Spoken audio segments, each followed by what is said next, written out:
सनातन धर्म में भाई दूज का बहुत महत्व है। भाई दूज का पर्व दीपावली के बाद आता है। इस दिन बहन अपने भाई को तिलक कर उसकी लंबी उम्र के लिए प्रार्थना भी करती है। स्कंद पुराण में लिखा है कि इस दिन यमराज को प्रसन्न करने व पूजन करने वालों को मनोवांछित फल की प्राप्ति होती है। नमस्कार दोस्तों, स्वागत है आपका अपने YouTube चैनल कंप्लीट भक्ति ज्ञान में। आज के वीडियो में हम आपको भाई दूज से जुड़ी पौराणिक कथा, इसका धार्मिक महत्व, भाई दूज की पूजा सामग्री, इसकी पूजा विधि और भाई दूज पर तिलक का धार्मिक महत्व, इन सभी के बारे में विस्तार से जानेंगे। तो चलिए वीडियो को शुरू करते हैं। भाई दूज का पर्व पूरे देश में उल्लास के साथ मनाया जाता है। इससे जुड़ी पौराणिक घटनाएं और कथाएं भी हैं, जिनके विषय में जानना बेहद अहम है। यमुना की कथा और यमराज के पूजन की महत्ता। शास्त्रों के अनुसार भगवान सूर्य नारायण और संज्ञा की दो संतानें, एक पुत्र यमराज और दूसरी पुत्री यमुना थी। मगर एक समय ऐसा आया जब संज्ञा सूर्य का तेज सहन कर पाने में असमर्थ होने के कारण उत्तरी ध्रुव में छाया बनकर रहने लगी, जिसके कारण ताप्ती नदी और शनिदेव का जन्म हुआ। उत्तरी ध्रुव में बसने के बाद संज्ञा का यम व यमुना के साथ व्यवहार में अंतर आ गया।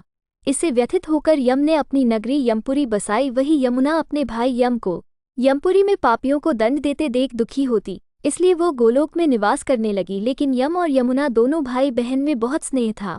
इसी तरह समय व्यतीत होता रहा। फिर अचानक एक दिन यम को अपनी बहन यमुना की याद आई।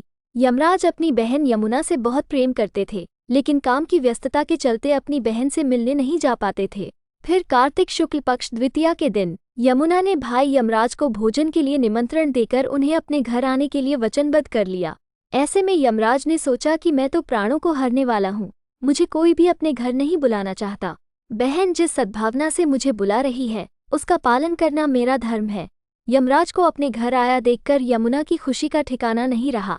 यमुना ने खान के बाद पूजन करके स्वादिष्ट व्यंजन परोसकर यमराज को भोजन कराया। यमुना द्वारा किए गए इस आतिथ्य से यमराज ने प्रसन्न होकर बहन को वर मांगने का आदेश दिया।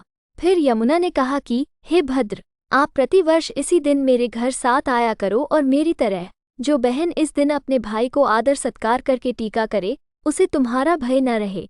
यमराज ने तथास्तु कहकर यमुना को अमूल्य वस्त्राभूषण देकर यमलोक की ओर प्रस्थान किया। तभी से इस दिन से ये पर्व मनाने की परंपरा चली आ रही है। भाई दूज का धार्मिक महत्व।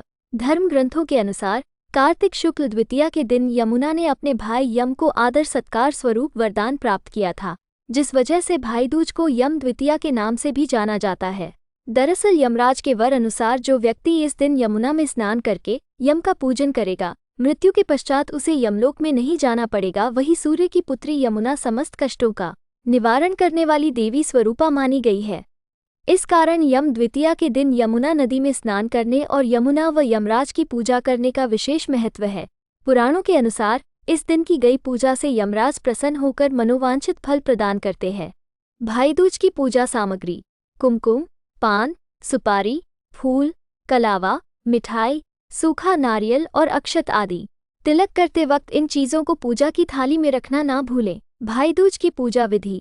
इस दिन व्रत रखने वाली बहनें पहले सूर्य को अर्घ्य देकर अपना व्रत शुरू करें। इसके बाद आटे का चौक तैयार कर लें। शुभ मुहूर्त आने पर भाई को चौक पर बिठाएं और पूजा शुरू करें। सबसे पहले भाई की हथेली पर सिंदूर और चावल का लेप लगाएं, फिर उसमें पान, सुपारी और फूल इत्यादि रखें। उसके बाद हाथ पर कलावा बांधकर जल डालते हुए भाई की लंबी उम्र के लिए मंत्र जाप करें और भाई की आरती उतारें। इसके बाद भाई का मुंह मीठा कराएं। भाई दूज पर तिलक का धार्मिक महत्व।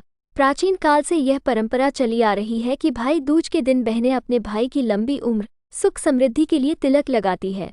कहते हैं कि कार्तिक शुक्ल प्रतिपदा के दिन जो बहन अपने भाई के माथे पर कुमकुम का तिलक लगाती हैं, उनके भाई को सभी सुख की प्राप्ति होती है। हिंदू मान्यताओं के अनुसार भाई दूज के दिन जो भाई अपनी बहन के घर जाकर तिलक करवाता है और भोजन करता है, उसकी अकाल मृत्यु नहीं होती। तो प्यारे साथियों, आज की यह जानकारी आपको कैसी लगी? अगर आपको अच्छी लगी हो तो वीडियो को लाइक, शेयर और इस तरह के वीडियो देखने के लिए आपके अपने YouTube चैनल कंप्लीट भक्ति ज्ञान को सब्सक्राइब करना ना भूलें। धन्यवाद।